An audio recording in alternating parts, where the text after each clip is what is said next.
नमस्कार दर्शकों, मैं दिव्या चंदेल अतुल्य भारत एकता न्यूज़ फरीदाबाद से। और आज हम आए हैं सेक्टर 12 टाउन पार्क में, जहां आप देख सकते हैं जश्न फरीदाबाद मनाया जा रहा है। यहाँ आप देख सकते हैं, यहाँ चारों तरफ तैयारियां चल रही हैं। यहाँ कुछ समय बाद सांस्कृतिक कार्यक्रम का भी आयोजन किया जाएगा। है मैं Faridabad literary and cultural centre में एग्जीक्यूटिव मेंबर ट्रेजरर हूँ और ओवरऑल हम आपस में एक टीम वर्क है हमारा। Faridabad literary and cultural centre बहुत सालों से एक प्रयास कर रहा था कि फरीदाबाद में कला, साहित्य और संस्कृति के कार्यक्रमों को बढ़ावा दिया जाए, ताकि फरीदाबाद में एक माहौल ऐसा पैदा हो कि लोग किताबों से, टीवी से, इन चीज़ों से हट करके ऐसे लाइव कार्यक्रमों को आएँ, एंजॉय करें, अपनी लाइफ को एक जीवंत करें। उस उद्देश्य से हमने फरीदाबाद में समय समय पर बहुत ही बेहतरीन कार्यक्रम, जिनमें कि कवि सम्मेलन, मुशायरा, गज़लों के कार्यक्रम, रफ़ी के लिए याद रफ़ी और भी म्यूज़िकल कार्यक्रम, और टाइम पे हम ये चित्रकला प्रतियोगिता भी करते हैं। इसका उद्देश्य सिर्फ यही है कि बच्चों में जो आज की तारीख में एक प्रतिभा है, हमने होता क्या है कि स्कूलों में बच्चों को कह दिया जाता है कि आप जाके प्रोजेक्ट बनाइए, और प्रोजेक्ट ऐसे ऐसे दे दिए जाते हैं कि जो उनके बस के है नहीं बनाने। वो मार्केट से जाते हैं, ख़रीदते हैं, या बच्चे आराम से बैठे रहते हैं और माँ बाप उनके प्रोजेक्ट बना करके स्कूल में दे देते हैं।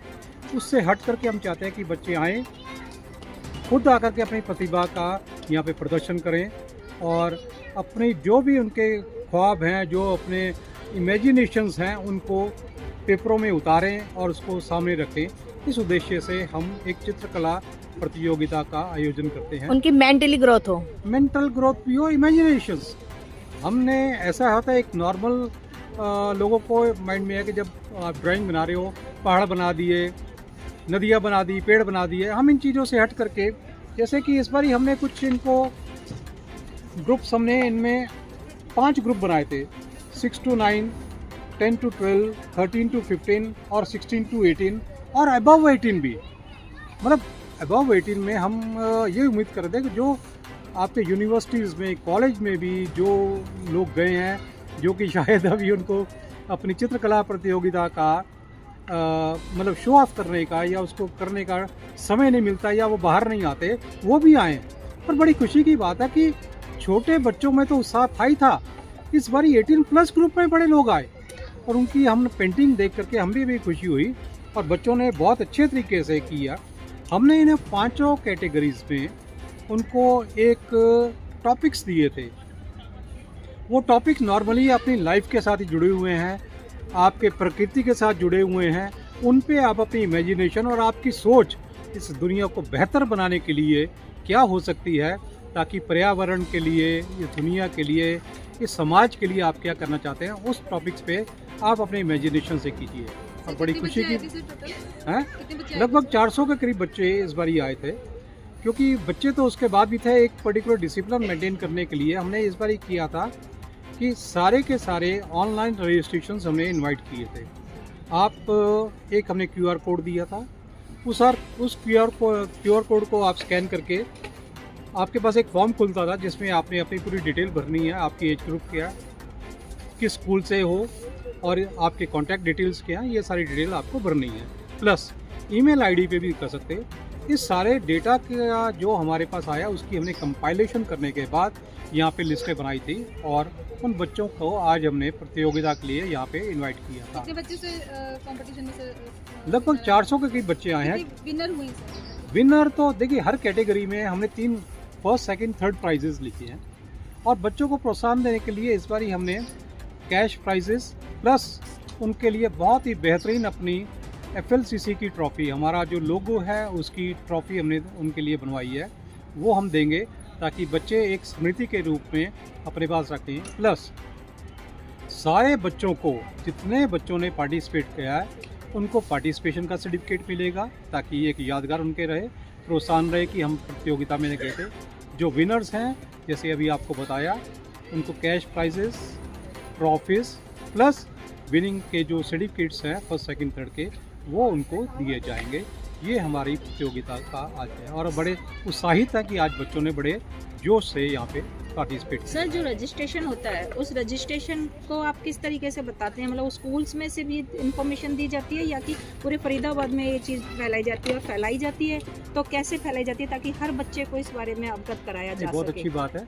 देखिए ऐसा है, Faridabad literary and cultural centre ने जीवा ग्रुप के साथ, जो जीवा एक स्कूल है 21 में, जी उनके जो चेयरमैन है ऋषि माल चौहान जी, उनका एक तो हमारे FLCC में वो वाइस प्रेसिडेंट है, हमें पूरा मार्गदर्शन रहता है, प्लस उनकी पूरी टीम जीवा, अगर आप देखें तो इसका हमने जीवा ओपन फरीदाबाद पेंटिंग कंपटीशन रखा है। जी तो ये 4th एडिशन था, इससे पहले हम 3 कर चुके हैं। जी तो जीवा स्कूल अपने लेवल पे भी लेटर ईमेल करता है हर स्कूल को, जी जी और अपने कॉन्टैक्ट्स का भी यूज़ करता है, प्लस हमने अपने सोशल मीडिया में भी इसके जो भी कम्युनिकेशन कर सकते हैं वो किया, प्लस हमने न्यूज़पेपर में बहुत बड़ी ऐड दी थी जिस पे QR कोड भी था, ईमेल भी था, और सारी यही डिटेल जो अभी आपको बताई हैं ये उस न्यूज़पेपर में हमने पब्लिश कराई थी ताकि लोग उसमें बच्चे अपने पार्टिसिपेट कर सकें। फ्री ऑफ कॉस्ट रजिस्ट्रेशन है सर?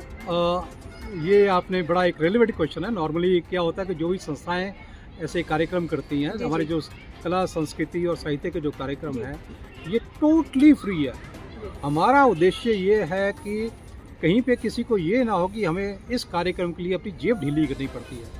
हमारे जो कार्यक्रम सांस्कृतिक भी है, कला के भी हैं, सारे फ्री हैं, एंट्री टोटल फ्री है। आप आइए, एंजॉय करिए, टाइम दीजिए, हम आपकी सेवा के लिए बैठे हैं, उसमें सर कोई एक चार्जेस नहीं छोटा है। सा सवाल और है हाँ जी, कि बच्चों के लिए और एक युवा बच्चों के लिए भी आपने ये प्रोग्राम रखा, बहुत अच्छी बात है, लेकिन कहा जाता है कहीं तक कि जो सीनियर सिटीजन्स होते हैं वो भी एक बच्चों वाली बुद्धि रखते हैं, उनके लिए भी क्या कुछ यहाँ पे कल्चर प्रोग्राम या कुछ ऐसी विशेष बिल्कुल। रखा है? जैसे कंपटीशन वगैरह, क्योंकि कहते हैं कि उनकी भी बच्ची बुद्धि होती है तो वो भी इन चीज़ों में इंटरेस्ट रखते हैं, तो कुछ स्पेशल सोचा है? अगर रखा है तो वो बता दीजिए, और आगे भविष्य में सोचा है तो बताइए। बिल्कुल सही है, बिल्कुल। जैसे अभी आपको नज़र हो, देखिए 2018 में हमने ये किया था जिसमें 2 साल आप समझो कोविड ने हमारे ख़राब कर दिया। हालांकि कोविड में हमने थोड़े बड़े लिमिटेड स्केल में कुछ छोटे बड़े फंक्शन करते रहे, पर जैसे जश्न फरीदाबाद हम कहते हैं, ये साल में हमारा एक मेगा इवेंट होता है।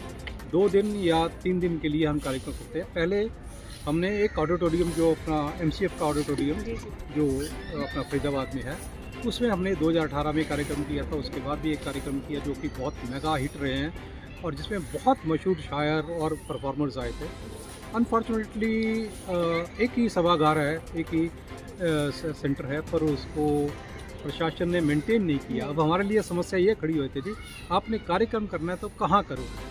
उस केस में हमें YMCA में हमें बहुत हेल्प मिली है। YMCA के सहयोग से हमने 2 साल वहाँ पे कार्यक्रम किए हैं। उनके थिएटर का भी हमने इस्तेमाल किया है, उनके प्रोमाइसेस में भी हमने कार्यक्रम किया, प्लस जीवा का अपना ऑडिटोरियम है, हम उसमें भी कार्यक्रम करते हैं। इस बार ये सारे प्रोमाइसेस से बाहर निकल के हमने ये टाउन पार्क का चुना है। हम प्रशासन के भी, खास करके DC साहब के बहुत बहुत शुक्रगुजार हैं कि हमारी प्रार्थना को स्वीकार करते हुए उन्होंने सिंगल पॉइंट पे अपने लेवल पे ही सब डिपार्टमेंट से परमिशन लेकर के विद इन नो टाइम हमें परमिशन दी कि आप यहाँ पे आकर के कार्यक्रम करिए, क्योंकि उनको पता है कि जनता की सेवा है। हम DC साहब के और जो भी प्रशासनिक और भी अधिकारी हैं या डिपार्टमेंट्स हैं, सबके हम बहुत बहुत शुक्रगुजार हैं कि उन्होंने हमें ये कार्यक्रम करने के लिए स्थल दिया। इंटरनेशनली होता है या कि स्टेट लेवल हाँ, पर ही? ये हमारे फेसबुक पे भी सारा जाता है। इस बार ही हमने थोड़ा जैसे जैसे आगे बढ़ रहे हैं, कुछ हमें एक्सपीरियंस हो रहा है और कुछ हमें गाइडेंस और लोगों से भी मिलती है। हमने कुछ अपने चैनल पार्टनर्स अपने चुने हुए हैं, जैसे अब रेडियो महारानी है 89.6, ये हमारे चैनल पार्टनर हैं। ये सारा प्रोग्राम वहाँ पे भी जाता है और उनके थ्रू भी हमारा प्रसारित होता है। प्लस हमने कुछ प्रोफेशनल्स हायर किए हैं जो कि यूट्यूब पे, आप इंस्टाग्राम पे, फेसबुक पे, इन पे ये हमारे प्रोग्राम्स के प्रोमो करते हैं, कार्यक्रम देते हैं। और कोशिश ये है कि हम ज़्यादा से ज़्यादा, क्योंकि आज की डेट में सोशल मीडिया चल रहा है, उसके थ्रू पहुंचने की कोशिश करते हैं। और वैसे तो ये है कि सोशल मीडिया से थोड़ा सा हटा करके आपने अगर देखा होगा, यहाँ पे हम पुस्तक मेला लगाते हैं हर साल। अगर आप हमारे कार्यक्रम के कोई एडवर्टीजमेंट भी देखते तो उसमें बड़ा मोटे मोटे अक्षरों में लिखा था फरीदाबाद पुस्तक मेला। देखिए नॉर्मली पुस्तक मेलों में यही होता है कि जो प्रकाशक होते हैं वो आते हैं, उनको कहते हैं प्रकाशकों से जो भी आयोजक होते हैं वो पैसे लेते हैं। जी हम यहाँ पर जैसे भी आपको कहा कि हमारा कार्यक्रम फ्री है, आइए हम बढ़ावा देना चाहते हैं, हम प्रकाशकों को पैसे देते हैं। जी आप आइए हमारे यहाँ पे आके स्टॉल लगाइए, आपकी जो किताबें हैं, और आखिर में उनसे हम किताबें खरीदते हैं, FLCC खरीदती है। और उन किताबों को खरीदने के लिए का ये हुआ कि हमने एक फरीदाबाद रेलवे रोड के पास गीता आश्रम है, अभी रिसेंटली एक हमने वहाँ पे गीता आश्रम पब्लिक लाइब्रेरी भी प्रारंभ की है उन्हीं किताबों से, और आपके कई साहित्यकारों ने दी है, लगभग 2000 किताबें रख के हमने वहाँ पे पब्लिक लाइब्रेरी शुरू की है। प्लस उसके बाद एक सेकंड जो भी हमारा जो इन प्रोसेस है वो है ई लाइब्रेरी, क्योंकि आजकल हर कोई आदमी इंटरनेट सोशल मीडिया पे जाता है, तो उसमें ई लाइब्रेरी बहुत लार्ज स्केल पे हम कर रहे हैं। वहाँ पे हम आके प्रमोट करेंगे, लोग जाएं, ई लाइब्रेरी का फ़ायदा उठाएं, वहीं पे प्रिंटिंग की आपको फैसिलिटी मिलेगी। तो हम चाहते हैं कि किताबों की तरफ आप बढ़िए। अभी भी जो एक कार्यक्रम हम पिछले साल से शुरू किया, चौपाल। जी चौपाल बेसिकली एक परिचर्चा का एक कार्यक्रम है, जिसमें कि हम जो प्रबुद्ध लोग हैं, साहित्यकार हैं, बहुत बड़े बड़े कवि हैं, उनको बुलवाते हैं, उनकी जो रचनाएँ हैं या उनके कि आप लोगों के बिना भी हमें उनका अधूरे हैं। ये जो आपका जो चैनल है बहुत हेल्प हमें करता है, और आप आइए, हम तो चाहेंगे इससे बढ़कर के आप हमारा कवरेज कीजिए, आप हमारा माउथ पीस है, समझो। से बॉर्न एंड ब्रॉट अप यहीं हूँ। हम फरीदाबाद के शुरू के बाशिंदे हैं। मेरा नाम विनोद मलिक है, और मैंने ही ये FLCC संस्था बनाई थी अपने मित्रों को जोड़ के, जो एक साथ सोचते थे कि ऐसे कार्यक्रम करने के लिए हमारी एक संस्था होनी चाहिए। तो सर ये संस्था कब से चल रही है? ये 2018 से है जी, ये हमारा 4th एडिशन है। सिर्फ 2 साल जो कोविड के थे उसमें हमने कोई प्रोग्राम मतलब किए थे, लेकिन वो ऑनलाइन किए थे प्रोग्राम, तो बाकी इस तरह का पब्लिक प्रोग्राम नहीं हुए थे। आज सर जश्न फरीदाबाद में कुछ खास?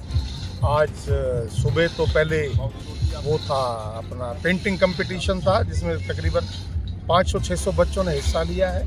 बहुत शानदार कंपटीशन हुआ। और उसके बाद अभी 4 बजे एक परिचर्चा है साहित्य में नारी, और उसको मैं तो ये कहूँगा कि आप ज़रूर कवर करें, क्योंकि कल भी जो हुआ था व्यथा कहे पांचाली, बहुत अच्छा कार्यक्रम हुआ था। और ऐसा ही है, हम उम्मीद करते हैं कि आज भी अच्छी चर्चा होगी। और उसके बाद शाम को जो हमारा मेन कार्यक्रम होता है कवि सम्मेलन एवं मुशायरा, वो शाम को होगा 6-6:30 बजे। आज कौन प्रमुख गायक आने वाली है? गायक नहीं है, कवि और शायर हैं। गायक अलग होते हैं। सर एक और ये सवाल है आपसे, आप हर साल हमें पता चला कि आप हर साल इस प्रोग्राम को टाउन पार्क में रखते हैं। नहीं, टाउन पार्क में पहली बार है। पहले 2 साल हमने YMCA में किया था। अच्छा। पहला प्रोग्राम हमने ऑडिटोरियम में किया था, जो NIT में है, दशहरा ग्राउंड। मतलब स्थल आप चेंज करते हैं? नहीं, चेंज करना नहीं, तो थोड़ी सी कोई प्रॉब्लम्स होती हैं। अच्छा। अब जैसे यूनिवर्सिटी में अगर पेपर्स वगैरह हैं जी। तो वो जगह नहीं मिल पाती है। तो सर जो प्रोग्राम्स आप हर साल करते हैं, जो भी इसमें जैसे कविता का प्रोग्राम रखा, ड्राइंग कंपटीशन रखा, पुस्तकालय के स्टॉल्स आपने लगवाए, क्या इसे हटकर हर साल कुछ और स्पेशल लाते हैं? देखिए, जैसे पिछली बार हमने गजलों का प्रोग्राम किया था, जसविंदर सिंह आए थे गजल गायक, उससे पहले राधिका चोपड़ा जी आई थी, उससे पहले। तो इस बार हमने गजल की बजाय ये खूबसूरत नगमे जो हैं, सदाबहार नगमों का कार्यक्रम किया। तो सर इस बार आपको कैसा रिस्पांस मिल रहा है यहाँ से? देखिए, ऐसे है कि आज किसी ज़माने में ये चीज़ें बहुत ज़्यादा पॉपुलर थी। हमने वो भी कवि सम्मेलन किए हैं जहाँ 6-6 बजे सुबह ख़त्म होते थे, लेकिन